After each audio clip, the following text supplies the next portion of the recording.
Hello and welcome to Molby on the Spot, your weekly chance, thanks to Anfield Index Pro, to hear the wit and wisdom of Denmark and Liverpool legend Jan Molby as we talk about everything to do with our favourite obsession, that's Liverpool Football Club. So let's start it once again. Good evening, Jan. Good evening, sir. I hope you're well. I am, my friend. Yes, I am. I'm looking forward to this chat because, as we said just before the mic went live, it's been a while, so we have a bit of catching up to do in terms of how we're perceiving things at the moment. I suppose the main business to get out of the way will all be European related, and then we'll have a little chat about Tottenham coming up. What is that now? 2 days from now.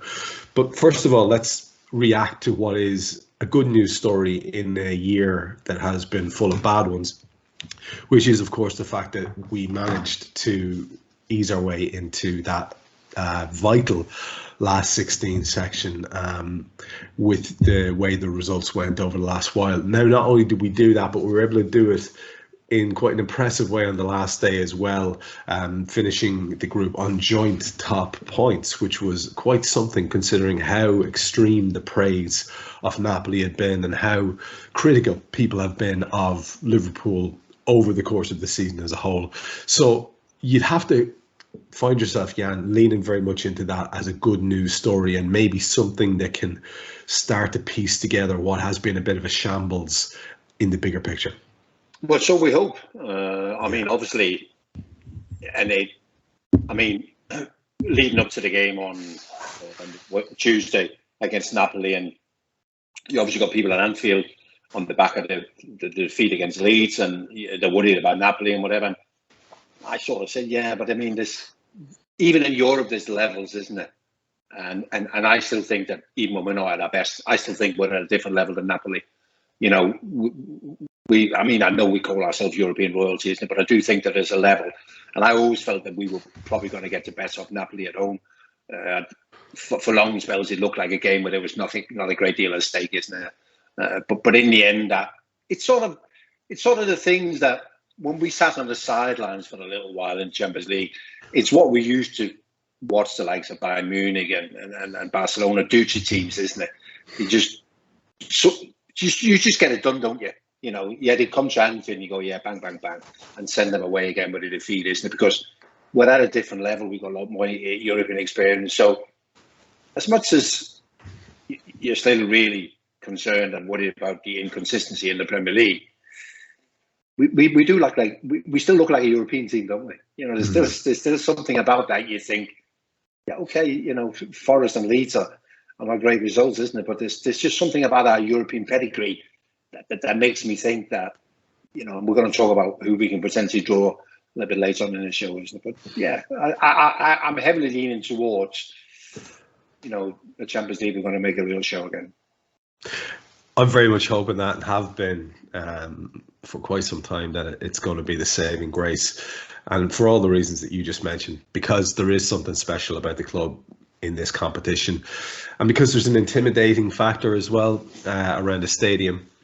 And also, if we're being honest, Jan, even though we're playing like a shadow of ourselves domestically, not necessarily in Europe, because the record under Klopp has been outrageous. You know, a Europa League final and 3 Champions League finals in the small amount of years he's been here. I'm sorry, that's bananas. People couldn't have dreamed of that when he was taking over. It would have seemed too much to ask for. Now, of course, there is the feeling, and there had been at the start, even when Klopp arrived, of that feeling of being a little bit of a bridesmaid. You know, that we get nearly we don't quite have the big show to ourselves in terms of not winning a lot of these finals. There's been quite a lot of finals and defeats in finals under Jurgen Klopp. I wonder, does that play into it a little bit for you when you think about this? Because, I mean, the run and the amount of consistency it takes to make these runs to these massive games, these set-piece game, probably in world football, if we're being honest. And I don't want to denigrate the World Cup, or any other continent's league, but probably in terms of eyes on, it's probably the biggest club game in the world. And Liverpool are there front and centre. Do you ever wonder or catch yourself, because I know I do, thinking, I'm half expecting us to get to that final again. I'm half expecting us to go on this run, bad and all as we are. And maybe that in itself says a lot about where the club has come. Yeah, and I think that's the big difference between Liverpool and the other English teams that taking part in the Champions League at the moment. You know, and I'm talking about Tottenham, Chelsea, and Manchester City. Had United been in there, it would have been different, because I guess they would have felt the same, because they also look like a club that belongs in the Champions League, and they've done okay over the years in that. But yeah, no, I do, and of course in 2023 we have the final in Istanbul, and I'm not saying it's a given, is it? But already people are saying, "Oh, I haven't been there for a while. It'd be nice to be back." You know what I mean? And you think, let's throw somebody from Portugal first in the rounds of 8 before we go any further. You know what I mean? But yeah, it's just one of those things, isn't it? It's a bit like Christmas comes around once a year, isn't it? And so does the Champions League final. Yeah, and the expectation levels are high on both occasions. If it's any consolation to you, man, I played a rare game of FIFA this afternoon. I don't know why, and I beat Manchester City 7-1 as Liverpool in the Champions League final. I'm just saying, just putting it out there. So maybe that's a good omen, or maybe that means literally nothing. I wanted to chat to you a little bit about the bad side of how things have been going recently as well, because we'll return to Europe in a second as we look forward to what's next for Liverpool. But unless we address the thing that we keep sort of alluding to, we're kind of not doing the show any services really at all. And you mentioned the results against Nottingham Forest and of course against Leeds as well, and how sickening they were. And one of the stats that came away that I came away with, Jan, that sort of underlined everything that we've been talking about in a really kind of visceral way was, yet again, we were outrun by our opponents really, really significantly. In the case of Leeds, I think it was like a 6-kilometre difference in total cumulative over the team. And that speaks to something that we've been talking about. And I think most Liverpool fans who watch the game closely and watch the team closely have been talking about. I notice people who don't follow Liverpool just think that we are now suddenly just crap. And they don't have any nuance to why that is. But for me, one of the massive things that I've noticed is I hate to say it, Jan, but it's a lack of effort. And that's there manifest in that statistic about running. And I don't want to make it seem that simple. I understand there are different ways to approach the game, but that's not part of the identity ever under Klopp. Has been a lack of effort. We've always had that as a minimum. That's their baseline, and we go from there with the levels of excellence.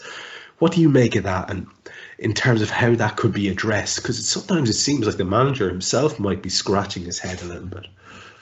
So I always get the impression, Trevor, that those words, identity and intensity, has almost come from within the club. They're the ones who, at some stage have told us that our identity is, and one of our strengths is our intensity. And of course, then for a lot of football fans who just casually sit and watch, they latch onto these things, and it becomes a phrase that you use to describe Liverpool, isn't it? Hence the reason that we're there, isn't it? So I don't think it's something that we've made up. I think it's come from elsewhere, and they wanted us to see that. They wanted everybody to be part and understand that what makes Liverpool the team that they are. So I obviously speak to a lot of people. I don't follow the same sort of social media as you do, Travis, but I speak to a lot of people. And we talked a lot about the Forest and the Leeds game. And I have a view on it, in that the Forest game is part of football, Trevor. You play away from home against a newly promoted team that's struggling. They pack the defence. They hope to get lucky. There's a great atmosphere. I played in games like that, even in seasons where we won the league, and you end up losing those games 1-0. That's part of football. I don't have a problem with that. And Manchester City would have run into those games where the opposition just do. The Leeds game is different, and that's why I was worried about you stealing my thunder, because Leeds came to Anfield and they said, "Let's play football. Let's go toe to toe with Liverpool, yeah, because we know that what used to be their strength is maybe now their weakness." So they went, "Let's open it up. We'll play a big open game," and that was a worry for me. Had they done a Forest, and packed the defence and played 10 men behind the ball and a low block and we couldn't get through, you go, fair enough. But they played toe-to-toe with us. And they went, you want to run? We'll run with you. And they did. And you mentioned, and especially the two American boys in midfield, Tyler Adams and Harrison, who really skipped past our midfielders at will at times, and that is a worry. I know you can point back to stats. I'm not talking about the running, but the chances that we had, and we had a lot more chances than Leeds, but so we should, because we've got a lot more quality. But there was things in that game that just worries me. And coming back to, this thing about the opposition outrunning us, and it's not something you can hide from, is it? Because it's there in black and white, and Jurgen Klopp will be looking at those figures and going, this is the kind of thing I don't accept. Had this been at the start of Klopp's time at Liverpool, he would have changed those players. He'd have simply gone, you're not for me, you're not for me, you're not for me, because you can't make the hard yards that I require in every game. Now it's sort of after 7 years, and it's kind of, what do you do? But you have to give him a kick up the backside and go, listen, get moving. We had it was a big thing at the start of the season in Manchester United, being down at Brentford. I think it was almost 10 kilometres. Brentford ran more, you know what I mean? And they had to put that right, and they have. We're the same. You have to at least match the opposition in terms of your running power. When your running power is such a big thing of what you do. I mean, that's so true, and without wanting to tread over old ground that people have done on different shows, I think it has a significance when I'm talking to you about it, with your experience in the game. I've heard people allude to the fact that Klopp has a certain run with a club and then, it's time to move on. And people like to look at patterns and see things that might not necessarily be there at all, Jan. But it is a question that I found myself asking that I didn't think I'd ever ask while Jurgen was at the club. And it's a question about, I wonder, is there some element of the player group who have started to maybe, if not tire of his voice, maybe not respond to it how they had before. I mean, even people who have famously been tremendous motivators like Jose Mourinho, he has a shelf life at a club.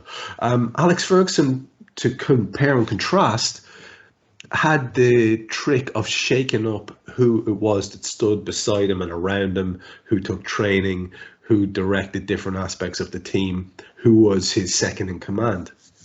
The Klopp's had a little bit of a change up there, losing one of his loyal sidekicks and replacing him with Pep and Linders. I just wonder, if we're just to be perfectly honest about it, is there something else, because we're hearing conversations about, well, Klopp is responsible for some of this lack of transfer activity as well, so we can't just, put it all on the owners. Is this another thing that we have to say? I mean, is it possible that things could have gone stale, Jan? I suppose is what I'm saying in a very long-winded way. I wanted to include that information because I know you can refer to it both as a player, listening to the same voice for a long time, and then trying to stay fresh yourself as a manager at a club. Stale, I doubt it, because of the way that football is moving, and even the way that Liverpool always look to get new ideas through the doors. And whether that's, set piece specialist or throw in specialist or whatever it is that we get through the door. So stale, not, but the same voice, yes.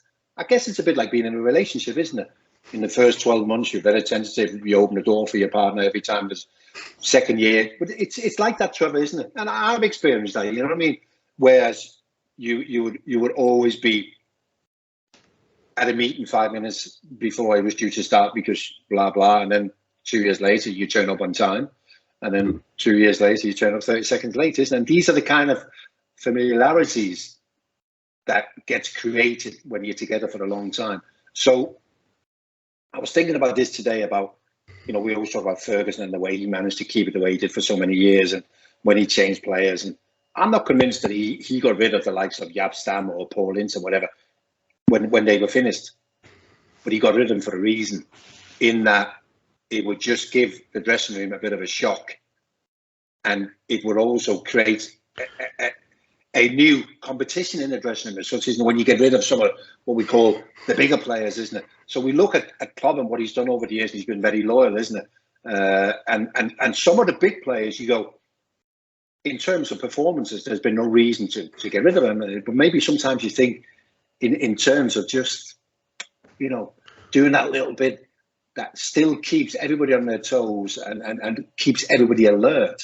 Maybe we just need to do something. I mean, investment or lack of investment is a big talking point, isn't it? But I also think that some of the things has to fall on Jurgen's feet. As well as he's done, there is things, if you really want to get into it, there's things that he's been part of that you can absolutely discuss. Yeah, and a lot of it is speculation from our point of view, because there's only so much we are allowed to know about how that whole structure works and the level of input that Jurgen has. And honestly, Jan, if he was to say it in an interview, I'm not sure I'd believe the fella, because it's not that I don't think he's an honest guy, but I think it doesn't behoove anyone for him to be coming out and giving away how things work in that regard. So that's, yeah, you're right. That's something that we could look at, and yet we can't really say anything definitively about it. What we can say is that when it comes to player selection, when it comes to the players that he would request, you'd have to assume Jurgen has enough juice at the club now that, he gets his choice of whatever pool within reason that the committee have selected. And there's been very little movement on that front, and it's biting us on the arse in a big way, Jan, because of the injuries.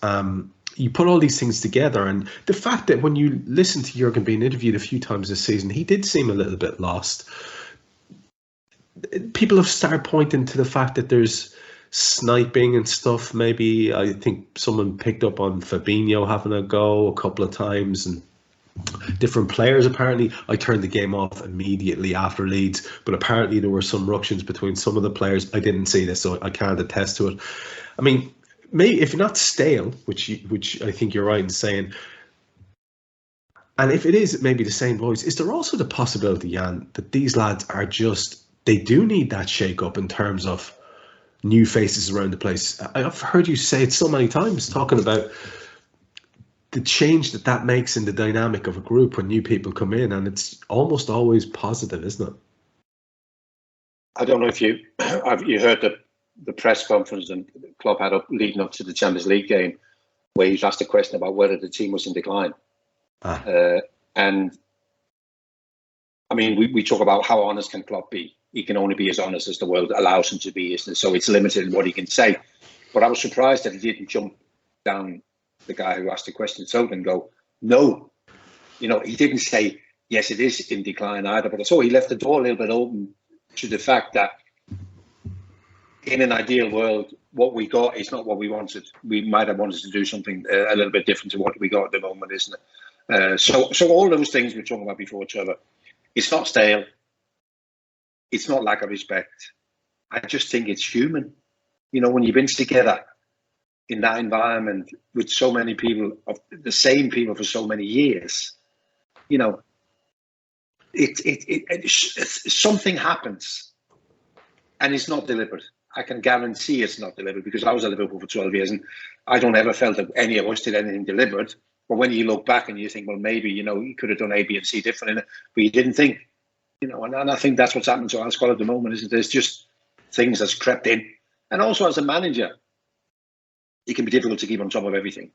I mean, the one thing you can keep on top of is make sure that the players run at least as fast as the opposition is. And I think that will be a big thing for him, isn't it? To try and rectify that. Whether we still have all the tools in the squad to put right the things that we don't like, I don't know.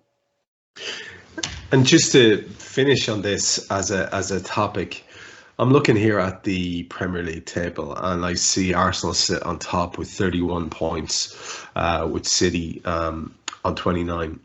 Spurs are on 26, with a game more played than both of those guys.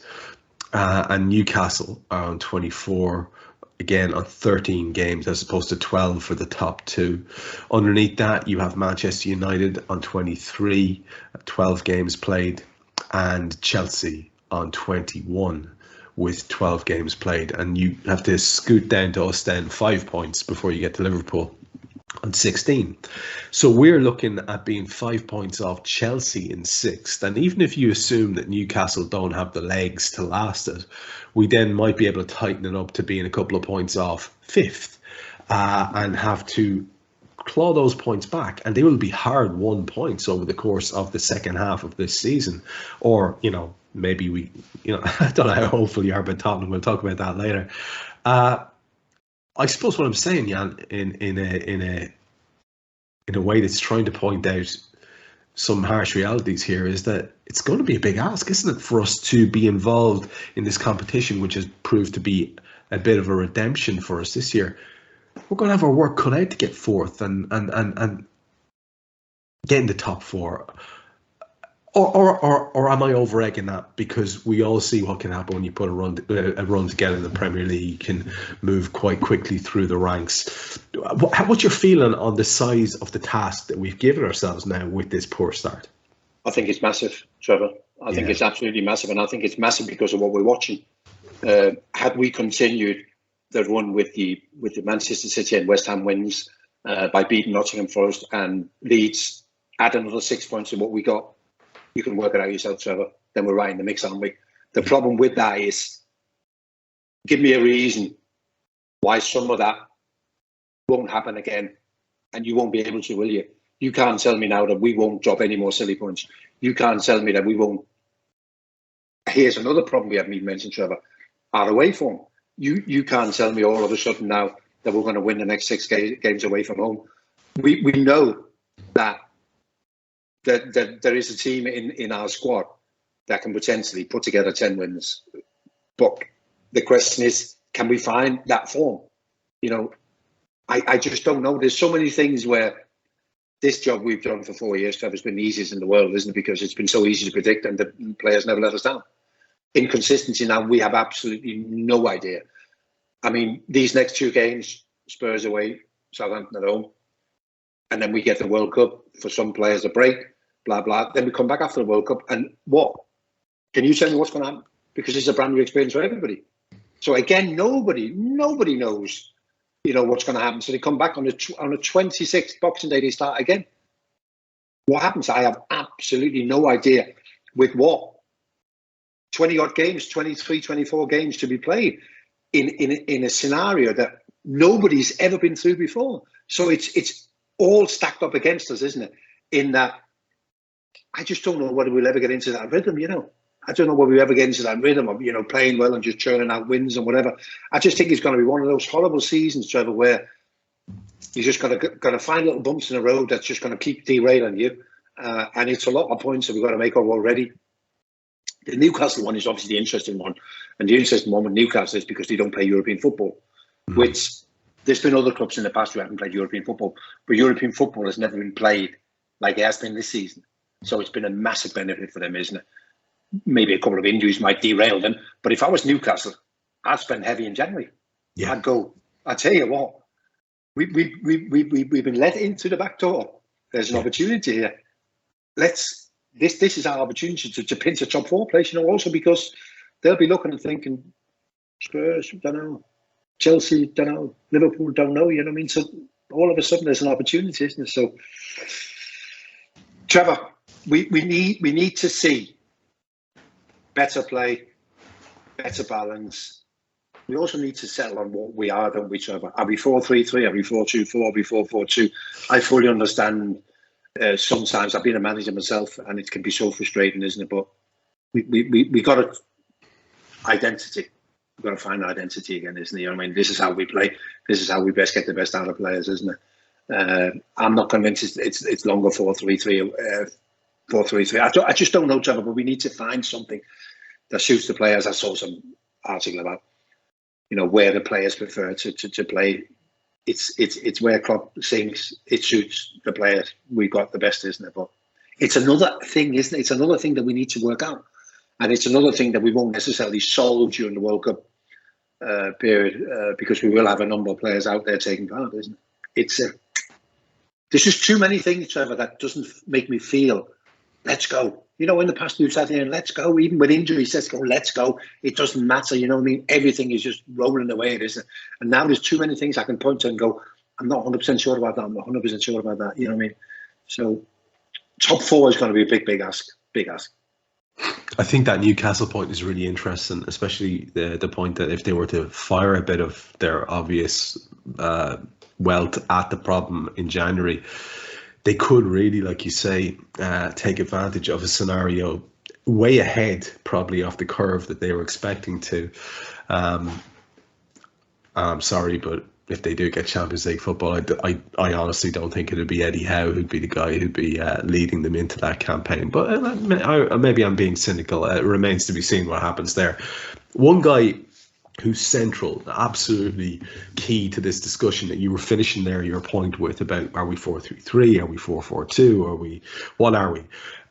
One guy who's key to that is our big signing of the summer, who's Darwin Núñez. And one of the heartening things about the game in the week where we beat Napoli to end the Champions League campaign on a high was just watching this guy, as it has been in most of the time that he's been on the pitch, because for all that he might occasionally resemble a bull in a china shop, and we've spoken about how the guy is obviously doing his best and possibly trying too hard. I know it's a cliche, but it's a cliche because it's based on something that happens to players. This is a real thing. But Jan, the thing I want to say to you about him is, like, I can't help but love this kid. I think he's absolutely bananas. I think he's as mad as a box of frogs and every other cliche you want to throw out. You see him going over like an idiot when he got a little touch on the face and rolling around. And then you can see him on a corner shoving a guy once, shoving a guy twice, and then cuffing him around the back of the head with his other hand in his attempts to get to the ball. This a player who has been on the receiving end of the discipline of English football already in terms of the refereeing decisions. It doesn't seem to matter. What I like about him is there is that feeling of the unexpected. He's a bit, I don't want to say unhinged. I don't mean he's mad, but there's that almost Suarez factor about this lad could do anything, and I think I like that, Jan. I hadn't seen anything from the game on Tuesday on TV. I was at the game, so I'll talk about what I saw. And I don't know if you see this on TV. When we scored the first goal, he thought he'd scored it because it was his header, wasn't it? Yeah. The goalkeeper, whatever. Then Mo Salah put it in. And actually, in real time, I actually thought that the first header was over the line.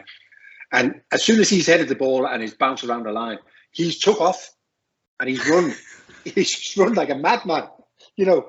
And then obviously the play's gone on, hasn't it? And Mo Salah scored, and then all the players around Salah, and he's still running around like a madman. Or deciding his own head. I scored that goal about 3 seconds ago, you know what I mean? So when he came back into the group to celebrate, it was a bit sort of, going, where have you been? And he's like, I've just been celebrating, that's my goal, that isn't it? So like, it was really, it's like what you talked about before, and he's mad in a way, isn't he? You know what I mean? It's like, yeah. But in terms of, a lot of people said, why is he not playing? He's not playing because they were scared of him getting injured. And while it sounds funny, but the likes of Mo Salah and Bobby Firmino's been there for a long time. They don't get injured, do they? So he's relatively new to it all. So they thought, we don't want to run a risk with him. He didn't want him to get injured, and that's why he didn't play. But you just saw, and I said it in commentary as soon as he came on. I said, I don't know what's going to happen, but something will happen. And it was almost as the game became a whole different game, didn't it? Yeah. Just because of his enthusiasm. And the first time he got the ball, he just ran it down to the byline and put in a cross where Mo Salah nearly came in and scored a goal. He's just different, isn't it? Absolutely different. And this is why it's pointless trying to compare him with, because he is just different. I mean, Luis Suarez had a lot of the same things, but he was a totally different animal in terms of technical ability and whatever. This guy lacks a bit of technicality, isn't it? But in terms of enthusiasm and pace and strength, and he's got it all, hasn't he? He's just a nightmare to play against. I guess some players would probably say he's a nightmare to play with, isn't it? But things happen, Trevor. Things happen, isn't it? I'm a big fan of football where things happens. Yeah. What do you do? Well, he does something, yeah. It's not always easy to say what it is, but he does something, and I like that. And you mentioned Mo Salah, and I think a lot of us have been waiting and hoping and praying that some sort of dynamic might start to develop there between those two, because you can see how it could work as a potential pairing if both of them were more central with a person either side of them. But like you say, that's a whole different debate about what way Klopp wants to line us up and whether we have the players to be able to do that or not. But I do find myself excited about a potential partnership and link up there. You know, we have the game against Tottenham to talk about, and of course, I think there's just Derby then, isn't there? Before we break up, and is there Southampton as well? Am I making that up? Yeah. It's There's 3 games to go. So those 3 games, 2 of them. I mean, I was listening to the lads on BT, and they were basically not diminishing the Champions League result, but saying that, well, look, whatever happens here happens here. It's all about Spurs. And in that vein that we were talking about a couple of weeks ago, Jan, I felt I was almost enjoying the novelty of us not knowing what to expect. Because the pressure of must win every game had eased somewhat, and there was a more realistic attitude coming in. But now, on the back of those last 2 very disappointing results domestically, you find yourself thinking what you said earlier on: if we don't watch it here, the wheels could come right the fuck off. And what then? So, just as a final sort of a downer, because it's important for us to talk about reality. What then? Say we are facing a reality, and you've acknowledged the difficulty of the task, where we don't quite make that Champions League revenue, which seems to be so vital to FSG, and the money seems to be quite tight if we're going by the comparative lack of spending overall.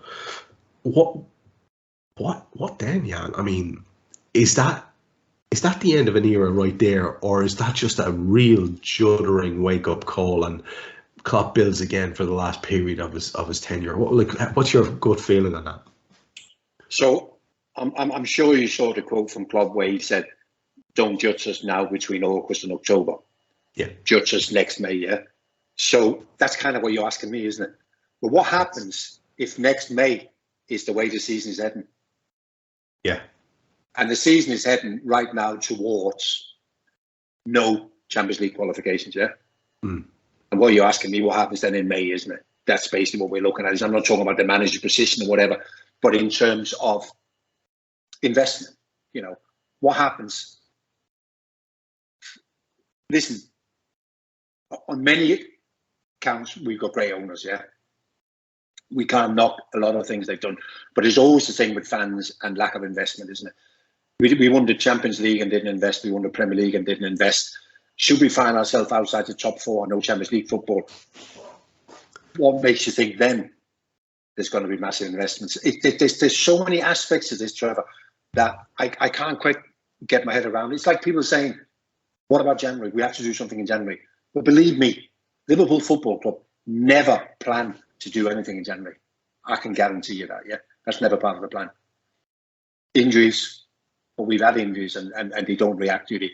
So again, January, I'm not sure we're going to. So there's so many aspects of this that really worries me, because I think that the next couple of windows decides where we are in 4 years.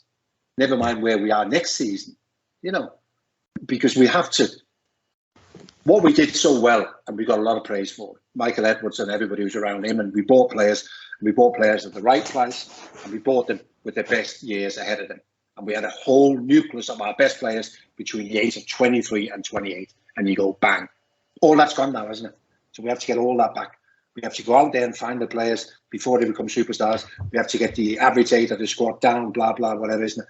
There's so many aspects. We don't need 5 or 6 players. Some people are going, we need. We don't. We just need the right ones, And whether that's 2 really good centre midfield players. Let's go. I mean, it's a bit like, we both, luckily, a lot of people I meet and speak to who've got a reasonable knowledge of the game, they all are all over Darwin Núñez, yeah? They all love him. They can all see what it is, isn't it? And it's nothing to do with Darwin Núñez, but I look back and I'm thinking, was it wise to spend all that money on him when we knew we had a massive midfield problem? And it's just to put another one out there, isn't it? You know what I mean? And these are all the decisions, and the season that we're having so far. And let's say it doesn't get necessarily a lot better.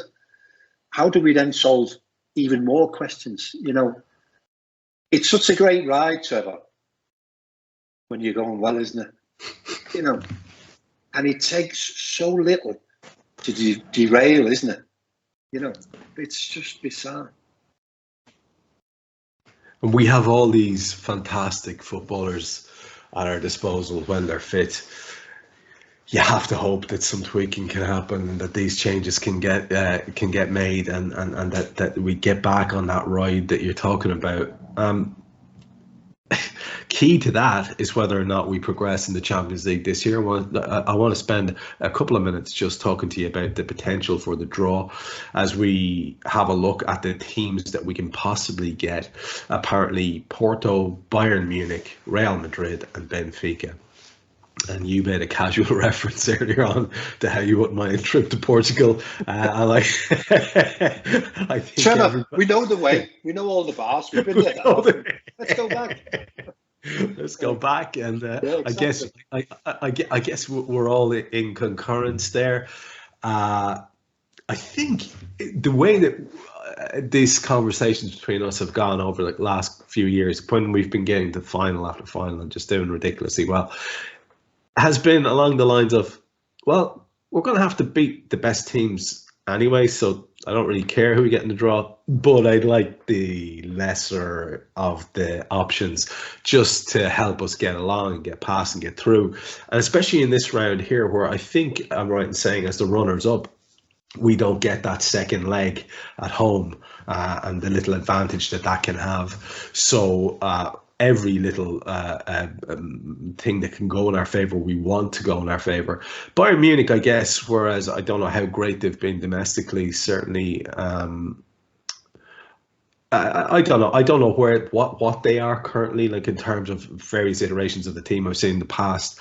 Real Madrid, again, there's a lot of very good young exciting talent, including a fella called Tchouameni, who I believe we might have been interested in, then spent a lot of money on Darwin Núñez instead because we couldn't get him. So they have all the best players you can imagine, but Benfica and Porto are going to be no pushovers either. So, I mean,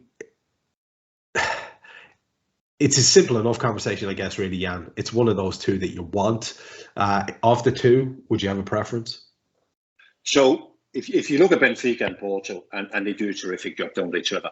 You know, they're selling clubs, and they just keep bringing them in, and they keep selling them. I mean, we took Benfica's best player, didn't we? Yeah. Darwin Núñez, and they replaced him with somebody who's got 12 goals already, and they just have an unbelievable ability. But they're not at our level. They're very good teams, but they're not at our level. A bit like Napoli. They just don't quite belong in amongst the European elite. Of the two of them, I think I prefer to play Porto. I think Benfica is a more dangerous team. They've had an unbelievable season so far in terms of scoring goals and winning all their games or whatever. So I prefer Porto. Of the other two, you're spot on about them. Real Madrid is a bit like 2 years ago. You look at their squad and you go, where are they going to go next? They have got Toni Kroos, Casemiro, and Modric in midfield, but they bought themselves a new midfield, haven't they? All under the age of 23, 24. Very impressive. If you had to have Real Madrid or Bayern Munich, I'd prefer Bayern Munich. Bayern Munich are like us. They won every game in their Champions League group, 18 points for the second year running. But they're European elite, European royalty. It's not a problem. They're second in the Bundesliga. I still find that with Nagelsmann, it's one step forward and one step back. You know, I still think they're vulnerable. I still think they're vulnerable in terms of their defending. They've got some fantastic players. But I still think they're vulnerable. So if I had to pick one, which also thought we learned last year, Real Madrid, when they have to dig one out, you know, defensively, and they can do that. I don't think Bayern Munich can. So if we had to get one of them, I prefer Bayern Munich. But of the four of them, let's go to Porto yet again. Yeah, I was just thinking we took one of Porto's best players as well, didn't we? So I mean, of course, yeah, in January, yeah. So I mean, like it is interesting. It's very, very interesting that it keeps falling this way for us. And there's a story there, regardless. If it's Bayern, it'll all be about Sadio. If it's either of the two Portuguese clubs, it'll be about one of those players that we took. And if it's Real Madrid, well, Jesus, I mean, these stories write themselves.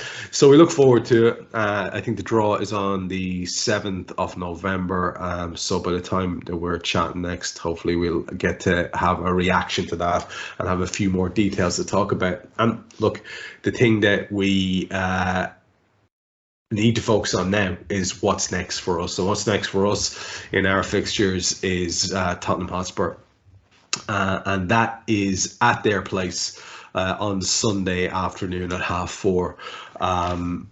A massive game in many respects. And then, like we said, we have the Carabao Cup game on the Wednesday. That'll be before we chat next. So we might just mention that briefly in terms of like, what would you do in that situation if you're Jurgen? I know I certainly have a take. And then obviously we wrap up the pre-World Cup thing with the game on the 12th of November against Southampton at home.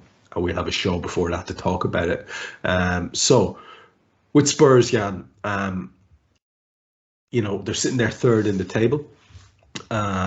So hardly a lame season from them. They're only 5 points off the top, although they have that game extra played.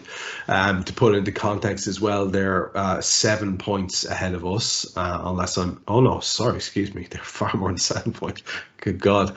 They're 10 points ahead of us, but we have a game less played than they do. Everyone keeps pointing out our game in hand is against Chelsea, so what do you do with that? They've undeniably been a far better team, and when you listen to that, even that simple stat there of 10-point gap, that's fucking worrying.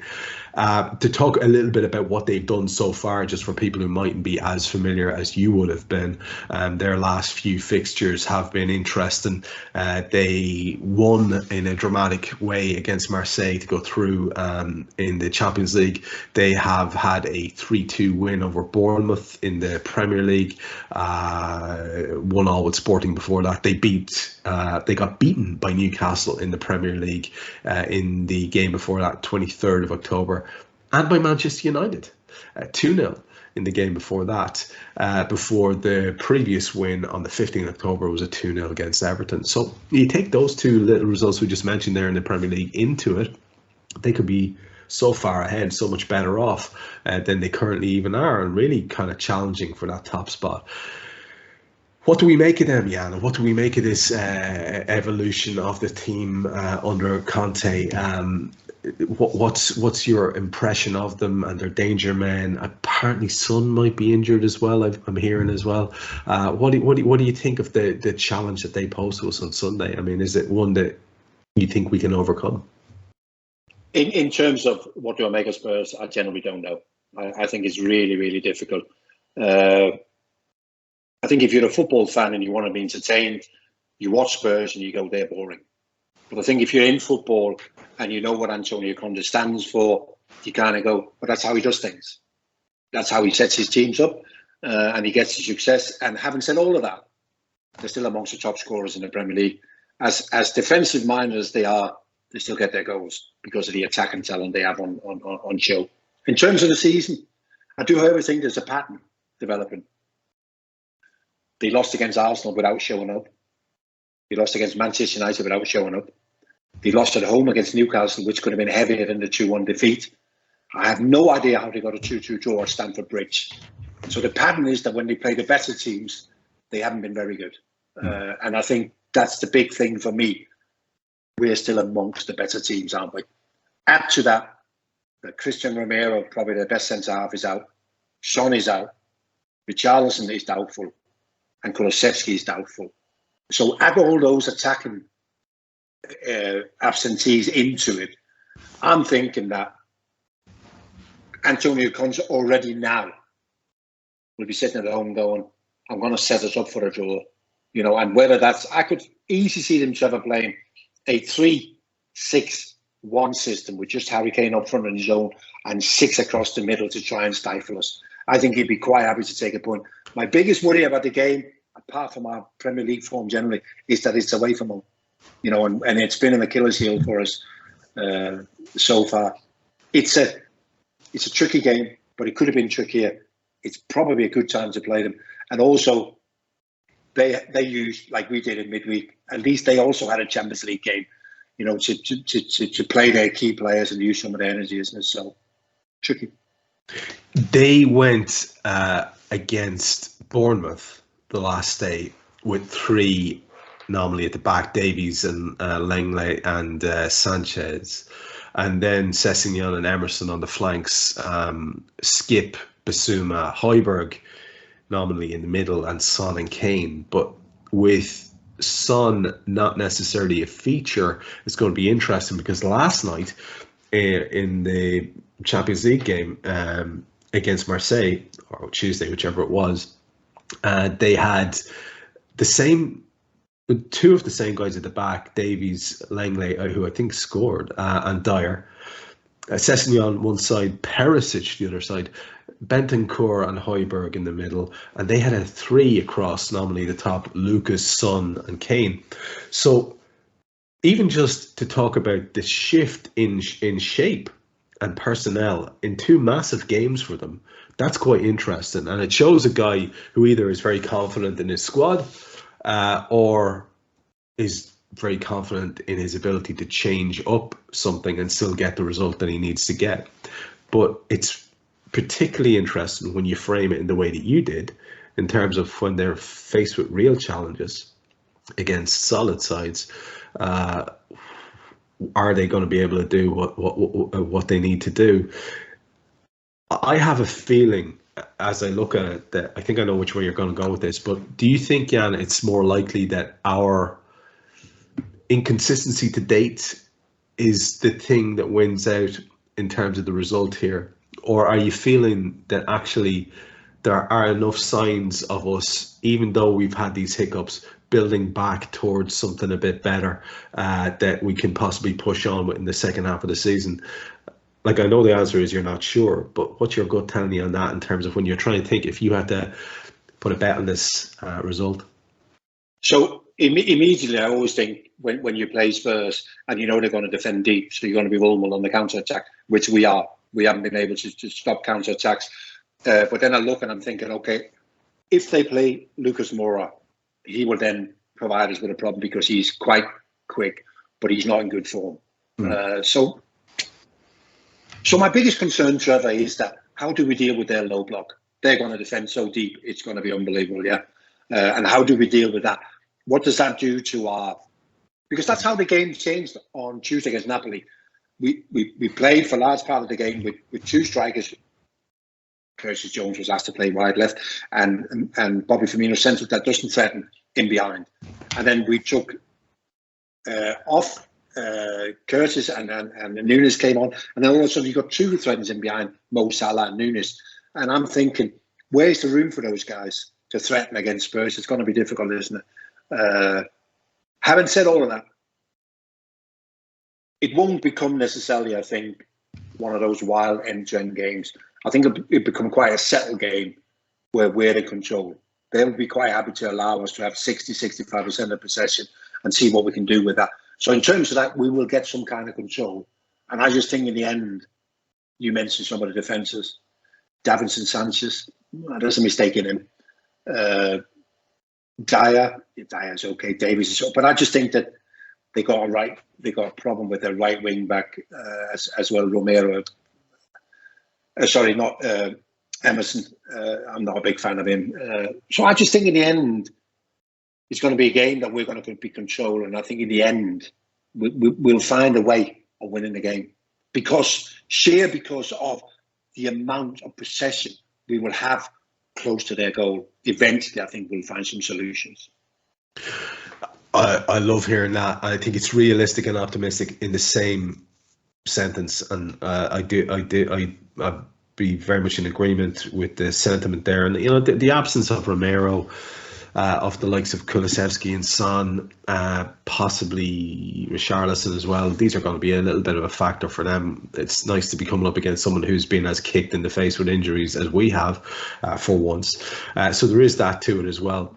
You do obviously though also have probably in Harry Kane, we have an opportunity just to ask you your opinion on this guy, because I don't ever remember talking to you. But in Harry Kane, whereas people have their opinions about what he is as a fella or whatever, or decisions that he's made in his career or whatever, but there's probably nobody better in the league suited to that setup that you talked about. If there's going to be one player that you'd pick in the Premier League to play that one in front of a six who are more interested in defending, it would be him, because he has this outrageous ability to take the ball in, to turn, to lay balls off. It's a really, I think, almost underestimated part of his game. He's not just about the goals. He's very good in that regard. When you think of him in the pantheon of the really good strikers that the Premier League's seen over the years, is he in there for you, Jan, or is it a little bit Emperor's New Clothes with Kane? No, he's in there for me, Trevor. I know there's people who watch Harry Kane and don't quite get it, because he isn't somebody who gets the ball and dribbles past three people and does A, B, and C because of his pace and whatever. He's a true footballer. A lot of what happens is played in his head. So I do like him. It's strange. I don't know if you heard Graham Souness, I think it was on Monday, was talking about Casemiro plays for Manchester United, and he called him a steady Eddie. Yeah. And that caused a bit of, everybody's going. So I was then listening to a radio program and they were talking about, you tell us who's your steady Eddie. The one guy that everybody thinks he is brilliant, but you don't see it. And then somebody actually rung up and said, Harry Kane. He said, I just don't see it. But I do see it. I think he's a tremendous footballer.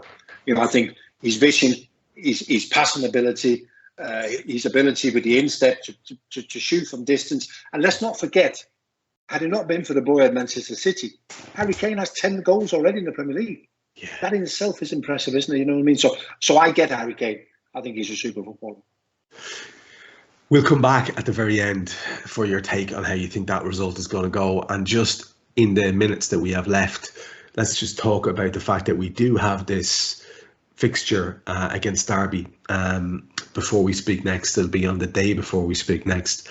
And I wonder, when I think about it, if you would share the same sentiments that I have towards it. And I am aware that last season we almost won 4 trophies. We did win 2, and I don't want to be disparaging in any way, shape or form, but I don't see how, when we have the injuries that we have, that is going to be a game that Klopp takes even remotely seriously when it comes to selection. And then there's a nagging voice in the back of my head that says, we just need to keep winning fucking football games, and we need to get a little bit of momentum.